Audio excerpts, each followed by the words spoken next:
ఇట్లుంటే అబద్ధాలతోని అధికారం కోల్పోయిన నిరాశ నిస్పృహలతోటి ఈరోజు మమ్మల్ని బదనాం చేసే కార్యక్రమం పెట్టిండు. అందుకే నేను సూటిగా ఈ ఆధారాలు మీ ముందర చెప్పి మీ ముందర మాట్లాడితే రేవంత్ రెడ్డి సెక్రటేరియట్లో సమావేశం పెట్టి చాలా మాట్లాడిండు.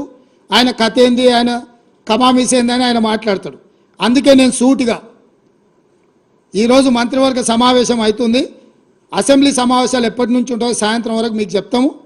అసెంబ్లీ సమావేశాలల్లో వైట్ పేపర్ ప్రాజెక్టుల మీద రిలీజ్ చేస్తాం, ప్రాజెక్టుల హ్యాండ్ ఓవర్ మీద చర్చ పెడతాం.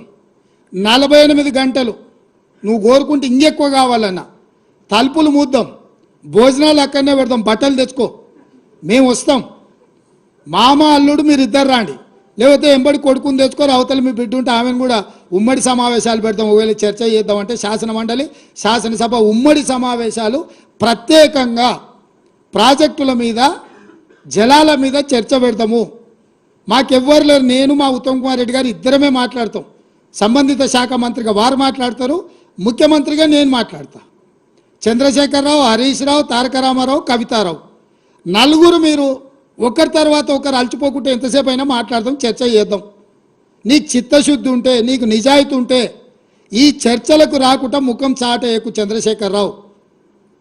నీకు నిజంగానే నిజాయితీ ఉంటే నీ 10 ఏళ్ల పరిపాలనలో తెలంగాణ ప్రాంతాన్ని, ఎడారిగా ఉన్న తెలంగాణ ప్రాంతాన్ని సస్యశ్యామలం చేయడానికి, పచ్చని పైర్లు పంటలు పండడానికి నువ్వు కృషి చేస్తే పూర్తిగా నదీ జలాల మీద, సాగునీటి ప్రాజెక్టుల మీద చర్చ చేద్దాము. చర్చ జరిగినంతసేపు నువ్వు కూర్చోవాలి. నువ్వు మాట్లాడినంతసేపు ఎంతసేపు అయినా మాట్లాడు, నువ్వు నీకు అనుమతిస్తాము, నిన్ను అభ్యంతర పెట్టము.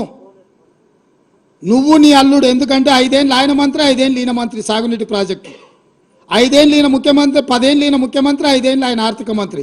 వ్యవహారం అంతా మామ అల్లుల మధ్యలోనే జరిగింది. మీకు పూర్తిగా అవకాశం ఇస్తాం. ఒక్క నిమిషం కూడా నీ మైక్ కట్ చేయం చంద్రశేఖరరావు, రా. ప్రతి డాక్యుమెంట్ తీసుకొని నేను మా మంత్రివర్యులు ఉత్తమ్ కుమార్ రెడ్డి గారు మేము మాట్లాడతాం. వాస్తవాలను ప్రజలకు చెప్పుదాం.